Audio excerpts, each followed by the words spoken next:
Welcome dear students. आज हम 12th class CBSE political science के अध्याय 7 वैश्वीकरण के क्वेश्चन आंसर का पार्ट 2 आपके साथ डिस्कस करेंगे। आशा है आपने पहले वाला जो पार्ट है उसको अच्छी तरह से देख लिया होगा, समझ लिया होगा, और ये जो पार्ट 2 है क्वेश्चन आंसर का, इसको भी आप ठीक से देखिए, समझिए। लेकिन इसको चालू करने से पहले आप सब्सक्राइब करिए, और यदि आपको ये क्वेश्चन आंसर अच्छे लगते हैं तो इन्हें लाइक करिए। अब हम अपना पाठ शुरू करते हैं।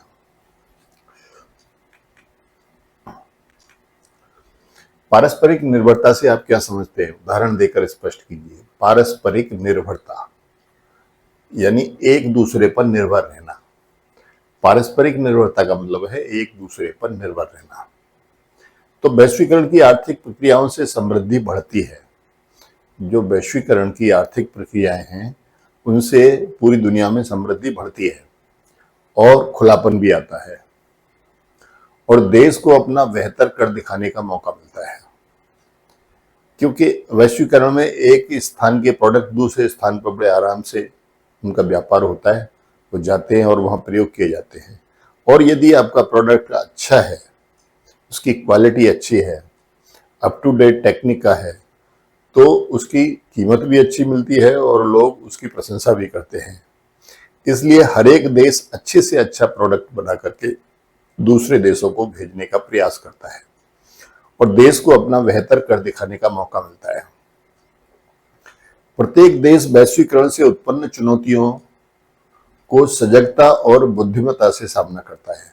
वैश्वीकरण से जो चुनौतियां उत्पन्न होती हैं उनका प्रत्येक देश बड़ी सजगता के साथ और बड़ी बुद्धिमत्ता के साथ सामना करता है, जिससे विश्व के विभिन्न भागों की सरकारें, व्यवसाय तथा लोगों के बीच जुड़ाव बढ़ रहा है। इससे क्या हो रहा है? लोगों की विश्व के विभिन्न भागों की सरकारों में भी जुड़ाव बढ़ रहा है, व्यवसाय में भी जुड़ाव बढ़ रहा है और लोगों में भी जुड़ाव बढ़ रहा है। इसी को पारस्परिक निर्भरता कहते हैं। उदाहरण, तेल उत्पादक देशों के लिए तेल एक ऐसा उत्पादन है जो वैश्विक पारस्परिक निर्भरता के साथ साथ वस्तु को बदलकर उनकी स्वयं की अपनी आवश्यकताओं की पूर्ति भी करता है। जो तेल उत्पादक देश हैं वो तेल भेजते हैं, और तेल एक बहुत आवश्यक वस्तु है, और उसके बदले में वो अपनी उपभोग की समस्त वस्तुएं दूसरे देशों से मंगाते हैं। ठीक है, तो इसको हम कहते हैं पारस्परिक निर्भरता। आर्थिक वैश्वीकरण की प्रक्रिया के समर्थकों का इसके पक्ष में क्या क्या तर्क है?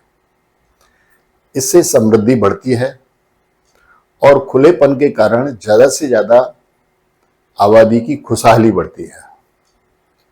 आर्थिक वैश्वीकरण की प्रक्रिया के जो समर्थक हैं वो इसके पक्ष में क्या तर्क देते हैं? पहला तर्क तो ये देते हैं कि इससे समृद्धि बढ़ती है और खुलेपन के कारण ज्यादा से ज्यादा आबादी की खुशहाली भी बढ़ती है। ठीक है, अगला तर्क है, व्यापार की वृद्धि में हर देश को अपना बेहतर दिखाने का मौका मिल रहा है। जो व्यापार की वृद्धि हो रही है तो उसमें हर देश अपना अच्छे से अच्छा प्रोडक्ट बना करके भेज रहा है। आर्थिक वैश्वीकरण अपरिहार्य है, यानी बहुत जरूरी है ये, और इतिहास की धारा को अवरुद्ध करना कोई बुद्धिमानी नहीं है।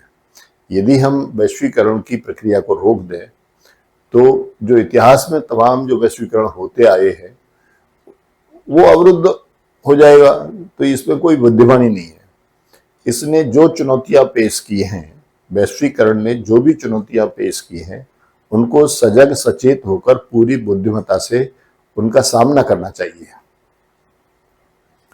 ठीक है, अब कोई मल्टीनेशनल कंपनी, यदि कोई बहुराष्ट्रीय कंपनी हमारे देश के अंदर आकर के अपना उद्योग खोल रही है, तो उस कंपनी का तो उद्देश्य लाभ कमाना है ही। ये तो हमारी सरकार को सोचना है कि हम उसके साथ क्या टर्म एंड कंडीशन निर्धारित करें जिससे वो हमारे देश का शोषण ज्यादा नहीं कर पाए और हमें भी उससे लाभ हो। तो इसलिए इसमें सजग और सचेत और बुद्धिमत्ता के साथ काम करना है। पारस्परिक निर्भरता की रफ्तार तेज हो गई है। अब देश जो है एक दूसरे के उत्पादनों पर निर्भर हो गए हैं, जिसको पारस्परिक निर्भरता कहते हैं। विश्व के विभिन्न भागों में सरकारों, व्यवसाय तथा लोगों के बीच जुड़ाव बढ़ रहा है। ठीक है, तो ये जो है पारस्परिक निर्भरता है। वैश्वीकरण के सकारात्मक आर्थिक प्रभाव क्या है? वैश्वीकरण के सकारात्मक आर्थिक प्रभाव यानी जो इसके पक्ष में बोलते हैं। अंतर्राष्ट्रीय आर्थिक संस्थाओं द्वारा आर्थिक नीतियों का निर्धारण। अंतर्राष्ट्रीय आर्थिक संस्थाओं द्वारा आर्थिक नीतियों का निर्धारण किया गया है। अब अंतर्राष्ट्रीय आर्थिक संस्थाएं क्या है? विश्व बैंक है, IMF है, WTO है। ठीक है, तो ये जो है इन्होंने आर्थिक नीतियों का निर्धारण किया है। आर्थिक प्रभाव बढ़ा है। खुलेपन के कारण गरीबी कम हुई है। समान व्यापारिक तथा श्रम नियमों से संतुलित आर्थिक विकास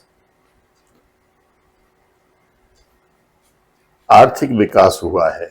समान व्यापारिक तथा श्रम नियमों से संतुलित आर्थिक विकास हुआ है। वैश्वीकरण के नकारात्मक आर्थिक प्रभाव, जो इसको विरोध में बोलते हैं आर्थिक वैश्वीकरण की, वो क्या कहते हैं? वो कहते हैं कि पूंजीवादी व्यवस्था से अमीरों की संख्या कम, गरीबों की संख्या अधिक हुई है। यानी अमीर तो कम बने हैं लेकिन गरीब ज्यादा बने हैं। सरकार में गरीब व वंचित वर्गों के कल्याणकारी सुरक्षा कार्य कम हुए हैं। सरकार ने, क्योंकि अब बाजार व्यवस्था हो गई तो सरकार ने कल्याणकारों से अपने हाथ खींच लिए। अब हाथ खींच लिए तो स्वाभाविक बात है गरीबों की स्थिति और ज्यादा खराब हुई है। आर्थिक संस्थाओं ने गरीब देशों के हितों की अनदेखी की है। जो आर्थिक संस्थाएं हैं उन्होंने गरीब देशों के हितों की अनदेखी की है। बहुराष्ट्रीय कंपनियों से कुटीर उद्योगों को नुकसान हुआ है तथा बेरोजगारी बढ़ी है। ऐसा वैश्वीकरण के नकारात्मक प्रभाव है। सबसे पहली बात, बेरोजगारी बढ़ी है, कुटीर उद्योग नष्ट हुए हैं, गरीबों के हितों की देखभाल कम हुई है, सरकारों ने गरीबों के कल्याण के जो कार्य होते हैं वो उन पर कम ध्यान दिया है, और पूंजीवादी व्यवस्था से अमीर कम बने हैं, गरीब ज्यादा बने हैं। विभिन्न विचारधारा को मानने वाले लोगों ने वैश्वीकरण का प्रतिरोध किस आधार पर किया है? वैश्वीकरण का विरोध किस आधार पर किया है उन लोगों ने, जो अलग अलग विचारधारा के लोग हैं?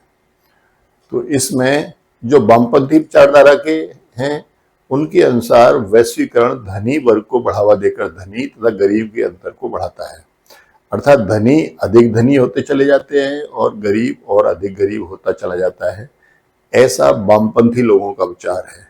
वामपंथी लोग कहते हैं कि यह पूंजीवाद का ही दूसरा रूप है। दक्षिणपंथी विचारक संस्कृति की मौलिकता समाप्त होने तक घरेलू उद्योगों पर हुए बुरे प्रभाव के कारण वैश्वीकरण का विरोध करते हैं, और जो दक्षिणपंथी विचारक हैं वो कहते हैं कि संस्कृति की मौलिकता समाप्त हो रही है। पश्चिमी संस्कृति जो है देशों में छाती चली जा रही है। ठीक है, और जो हमारे घरेलू उद्योग हैं उन पर भी बुरा प्रभाव पड़ रहा है। ठीक है, तो ये दक्षिणपंथी विचारकों के विचार हैं। विश्व स्तर पर वैश्वीकरण का विरोध करने के लिए वर्ल्ड सोशल फोरम WSF नामक एक मंच बनाया गया है। इस मंच की पहली बैठक 2001 में पोर्टो बोलगेरे में हुई। ये पोर्टो बोलगेरे जो है ये ब्राजील का एक शहर है। वहां पर WSF की 2001 की जो विरोध प्रदर्शन है वो पहली बार हुआ था।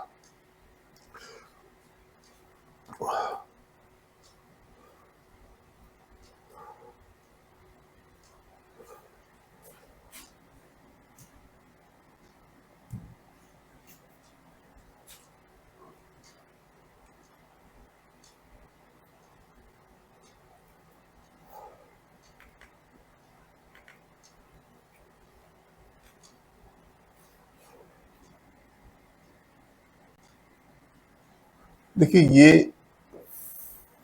ये जो है पोर्टो बोलगेरे है। पोर्टो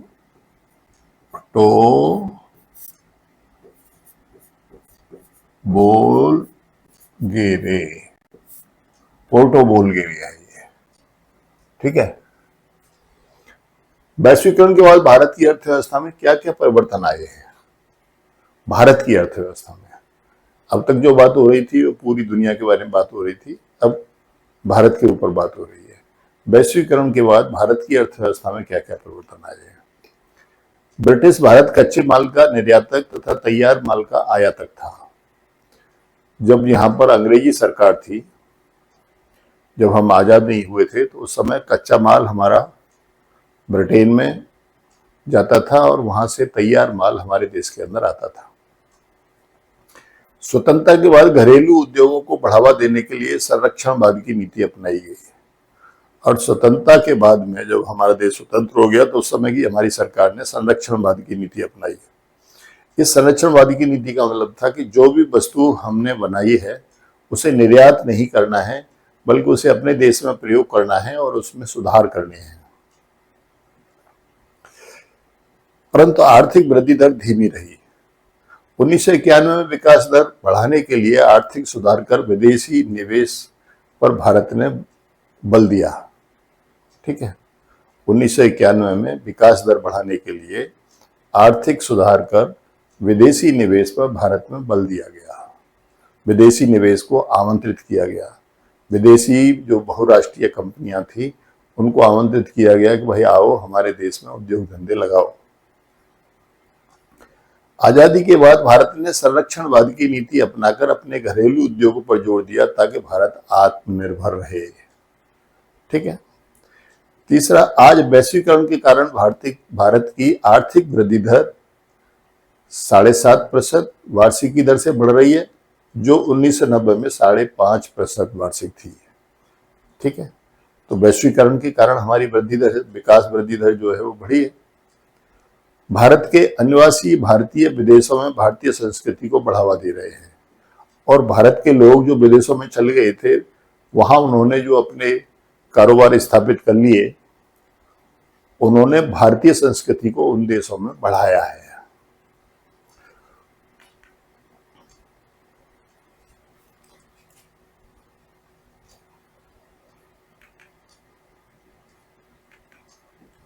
भारत के लोग कंप्यूटर में अपना वर्चस्व स्थापित करने में कामयाब रहे हैं। अब कंप्यूटर एक नई तकनीकी थी और इसमें भारत के लोगों ने अपना परचम फहरा दिया है।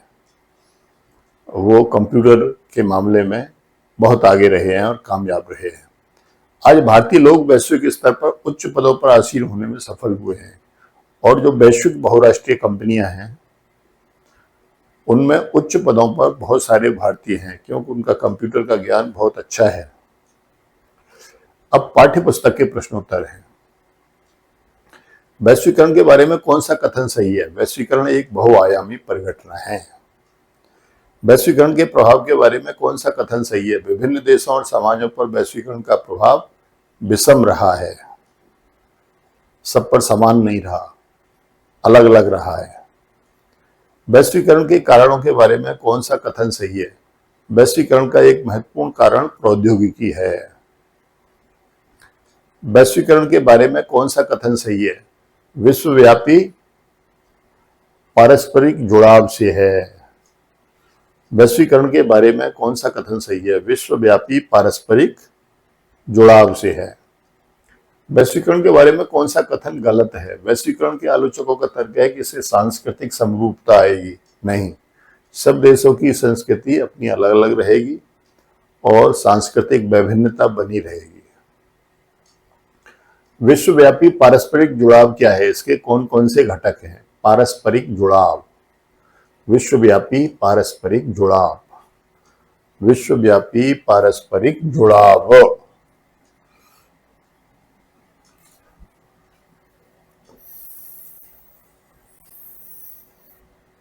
विश्वव्यापी पारस्परिक जुड़ाव क्या है? इसके कौन कौन से घटक हैं? विश्वव्यापी पारस्परिक जुड़ाव का अर्थ है कि विश्व स्तर पर अधिकांश लोगों का कई पक्षों से संबंध हो। वैश्वीकरण के कारण विश्व के एक भाग के विचार दूसरे भाग में पहुंच रहे हैं। वैश्वीकरण के कारण विश्व के एक भाग के विचार दूसरे भाग में पहुंच रहे हैं। एक देश विशेष का अनेक देशों में प्रवाह हो रहा है। एक देश विशेष की वस्तुओं का अनेक देशों में पहुंचना तथा खुशहाल जीवन की खोज में विदेशों में जाकर बसना इत्यादि, ये पारस्परिक जुड़ाव का ही मतलब है। विश्व के पारस्परिक जुड़ाव के अंतर्गत ही ये आते हैं। विश्वव्यापी पारस्परिक मुख्य घटक राजनीतिक, आर्थिक व सांस्कृतिक पक्ष है।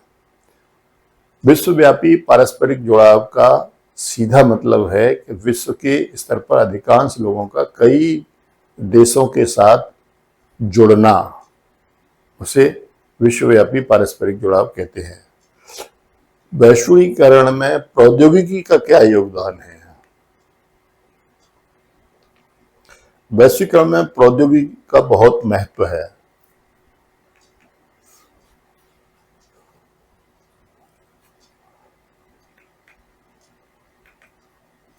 उन्नीस सौ 90 के दशक में आई प्रौद्योगिकी की क्रांति ने विश्व को एक छोटा सा गांव बनाने में बहुत महत्वपूर्ण भूमिका निभाई है।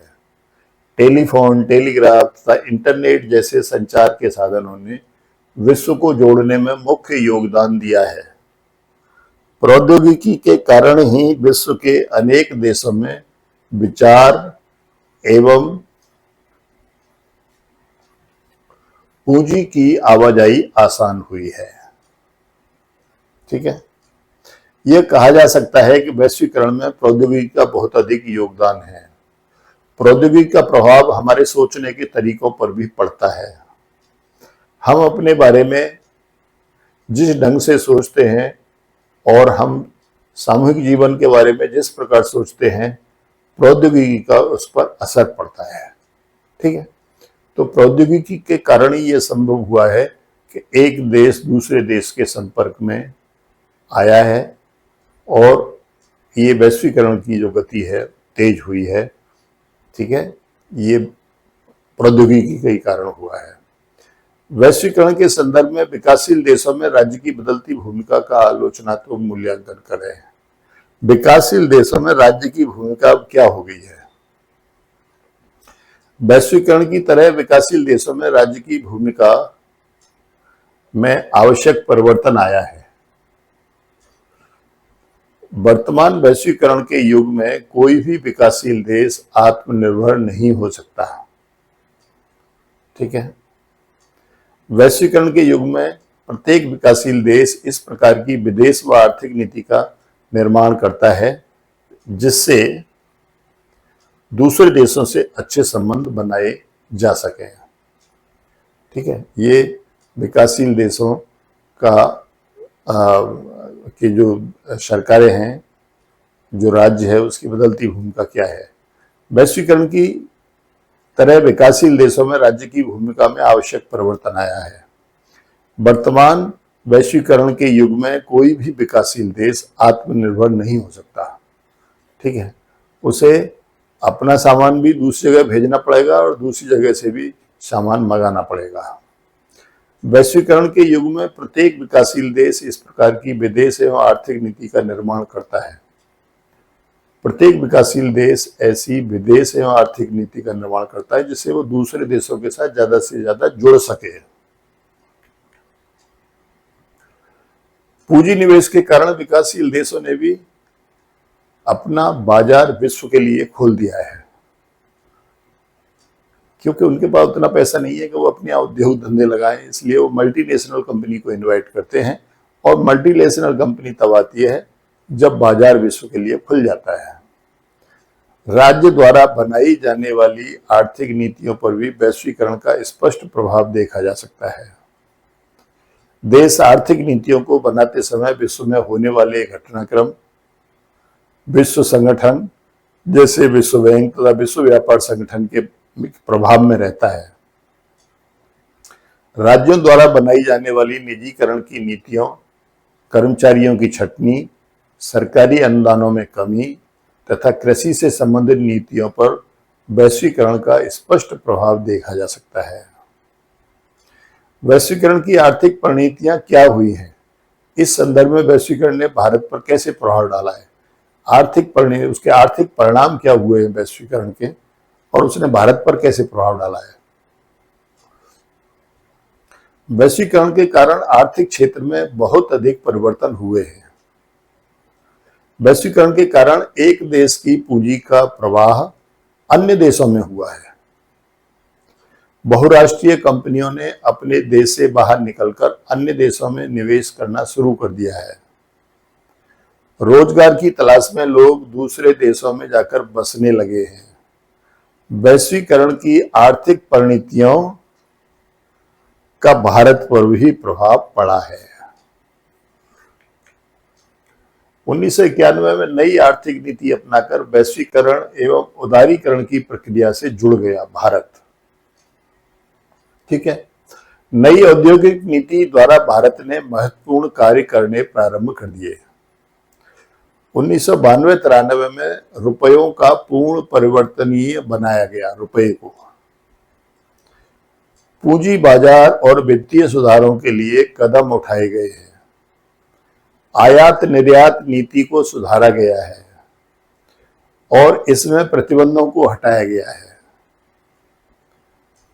30 दिसंबर 1994 को भारत में एक अंतर्राष्ट्रीय समझौतावादी दस्तावेज पर हस्ताक्षर किए।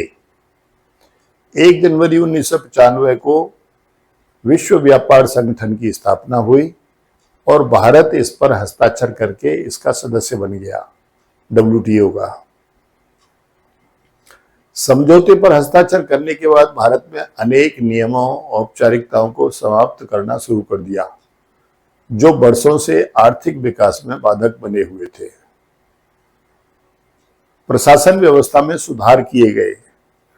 नौकरशाही तंत्र की जटिलताओं को हल्का किया गया और भारतीय प्रशासन अब तेजी से वैश्वीकरण की प्रक्रिया के साथ तादात्म्य स्थापित कर रहा है। तादात्म्य स्थापित कर रहा है। ठीक है। तो ये जो है भारत पर प्रभाव पड़ा है वैश्वीकरण का। क्या आप इस तर्क से सहमत हैं कि वैश्वीकरण से सांस्कृतिक विभिन्नता बढ़ रही है? जो सांस्कृतिक विभिन्नता है, समरूपता नहीं, विभिन्नता। अभी जो आपने क्वेश्चन पढ़ा था थोड़ी देर पहले, वो समरूपता वाला था, लेकिन ये विभिन्नता वाला है। हम इस तर्क से सहमत नहीं है कि वैश्वीकरण से सांस्कृतिक विभिन्नता बढ़ रही है। वैश्वीकरण के कारण सांस्कृतिक विभिन्नता नहीं बल्कि सांस्कृतिक समरूपता बढ़ रही है। यहां पर यह बात उल्लेखनीय है कि विश्व में किसी विश्व संस्कृति का उदय नहीं हो रहा है। यूरोप एवं अमेरिका अपनी तकनीकी एवं आर्थिक शक्ति के बल पर संपूर्ण विश्व पर अपनी संस्कृति लादने का प्रयत्न कर रहे हैं, लेकिन वो लादी नहीं जा रही है। वैश्वीकरण ने भारत को कैसे प्रभावित किया है और भारत कैसे वैश्वीकरण को प्रभावित कर रहा है? दोनों बातें हैं, भारत कैसे प्रभावित कर रहा है और भारत को कैसे प्रभावित किया है। वैश्वीकरण ने भारत जैसे विकासशील देश को भी बहुत प्रभावित किया है। विश्व के अधिकांश विकसित देश भारत को बड़ी मंडी के रूप में देखते हैं, क्योंकि विश्व में पहले दूसरे नंबर पर इसकी जनसंख्या है, तो इसलिए बड़ी मंडी तो है ही। इन लोगों को आकर्षित करने के लिए तरह तरह के उपाय करते हैं। भारतीय लोगों ने भी वैश्वीकरण के चलते आजीविका के लिए विदेशों में बसना शुरू कर दिया है। अमेरिका की पश्चिमी संस्कृति बड़ी तेजी से भारत में फैल रही है। भारत में जीन्स पहनना, पिज्जा खाना, टेलीविजन पर विदेशी चैनलों को देखना, ये सब वैश्वीकरण का ही प्रभाव है। दूसरी ओर भारत ने भी वैश्वीकरण को कुछ हद तक प्रभावित किया है। कैसे? भारत से अधिक लोग विदेशों में जाकर अपनी संस्कृति एवं रिवाजों को बढ़ावा दे रहे हैं। ठीक है। जो लोग भारत से विदेशों में जाके बस गए हैं, वो अपनी संस्कृति और रिवाजों को बढ़ावा दे रहे हैं। भारत में उपलब्ध सस्ते श्रम ने विश्व के देशों को इस ओर आकर्षित किया है। भारत ने कंप्यूटर तथा तकनीकी के क्षेत्र में बड़ी तेजी से उन्नति करके विश्व में अपना प्रभुत्व जमाया है। ठीक है, कंप्यूटर तथा तकनीकी के क्षेत्र में बड़ी तेजी से उन्नति करके विश्व में अपना प्रभुत्व जमाया है। इस प्रकार यह पार्ट पूर्ण होता है। ये क्वेश्चन आंसर का पार्ट 2 पूरा होता है।